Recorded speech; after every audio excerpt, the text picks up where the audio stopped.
Okay, welcome to another episode of Dr. Joe's Trains. It's Tuesday, February 16th, and I got a lot going on. I have learned from experience that the best thing to do is lay your track and then run trains all the time and search for problem spots. And so that's what I've been doing. I'm very happy with the track plan. It's not perfect, but it's going to suit my needs. I've got a nice yard over here, even though it's not spaced prototypically. I've got my roundhouse and my turntable. I've got a second level. There you can see I'm running some F7 units up and around that second level. I've got a bridge here to install. Notice that I got all my Digitrax panels in, and I wired them to the track bus so that I know track status. I bought this really nifty DT620D from Digitrax, which is their latest throttle. Very happy with that. Still learning it. I've put decoders in all my locos. Here's the old throttle from Digitrax. Man, that thing's been around for 20 years anyway. So this will still be my work area back here, and I've decided that I'm going to build up the scenery to, I don't know, maybe 10 inches with a wall here hiding my work area. So I'll have some hills up to that. I got my wiring down here all squared away the way I like it.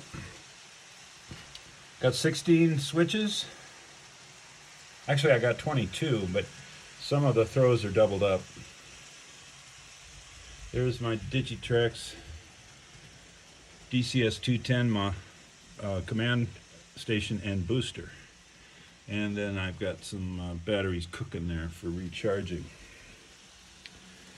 I built this map of all my switches, and I'm going to turn that into something a little more formal at some point.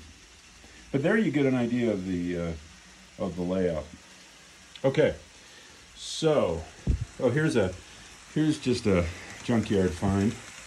So I put my magnifying lamp here back in my work area, but down here where it goes into the table, it was digging into the homosote.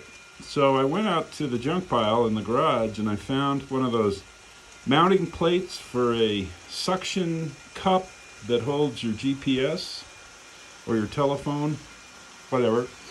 And I wasn't using it, so I brought it in here, drilled a hole in it, and it serves as a good base for my magnifying glass. Oh, right here I'm in the process of installing some Kato LED interior lighting I'm probably going to put it on my Amtrak coaches. All right, got that Canadian Pacific. I don't know what the model is, but man, is that a smooth running machine. And I got a couple of cabooses. That one isn't lit. The other one is lit. I learned how in Digitrax to do consists, flash-ups as we used to call them in MTH land.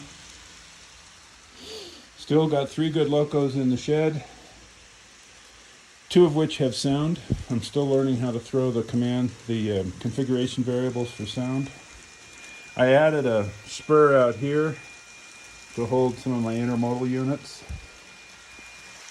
Boy, isn't that crossing gate neat. I got some road bed. I forget who makes this.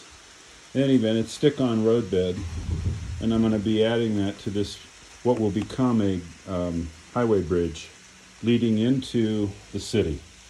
So the city will form kind of around that inner city loop, which is this track on the inside. Oh, I just threw the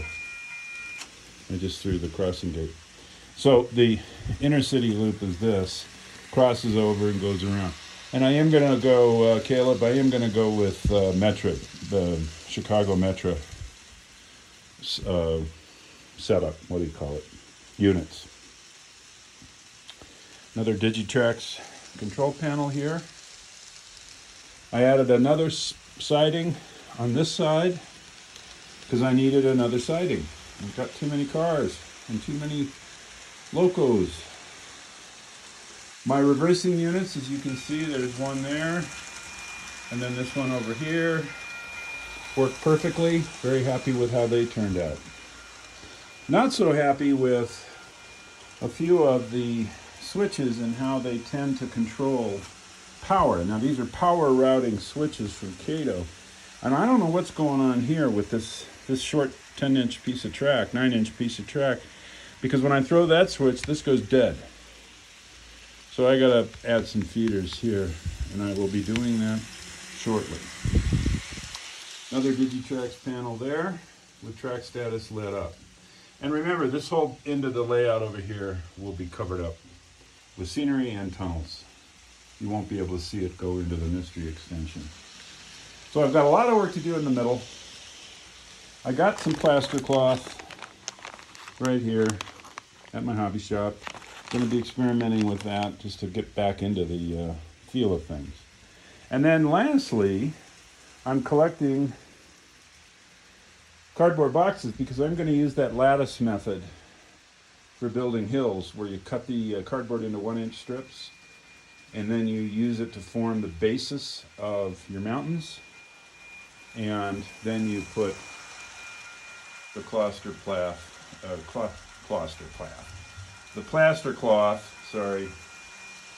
on your cardboard strips. I'm also getting ready to put up my fascia. This is cut to 8 inches, and I got 4-inch lengths, and it's going to go, pardon the shaky camera, but it's going to go on the front of the layout like this.